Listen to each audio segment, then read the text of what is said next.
पुणे नाशिक महामार्गावरील मंचरजवळील एकलहरे येथील शिंदेवाडी चौकात भीषण अपघाताची घटना मंगळवारी रात्री घडली आहे.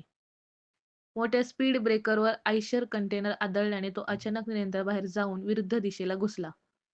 या अपघातात आयशरचा चालक कॅबिनमध्ये अडकून गंभीर जखमी झाला आहे.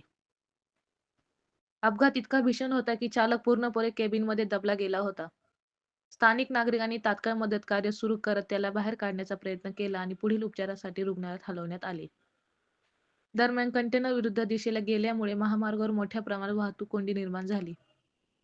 काही काळ वाहतूक पूर्णपणे ठप्प झाली होती. विशेष म्हणजे शिंदेवाडी चौकात यापूर्वी अनेक अपघात झाले असून हा स्पीड ब्रेकर अपघाताचे प्रमुख कारण ठरत असल्याचे नागरिकांचे म्हणणे आहे. घटनेची माहिती मिळताच मनसर पोलिसांनी घटनास्थळी धाव घेत पाहणी केली असून पुढील तपास सुरू आहे. वारंवार होणाऱ्या अपघातामुळे या ठिकाणी तातडीने उपाययोजना करण्याची मागणी स्थानिकांकडून जोर धरत आहे.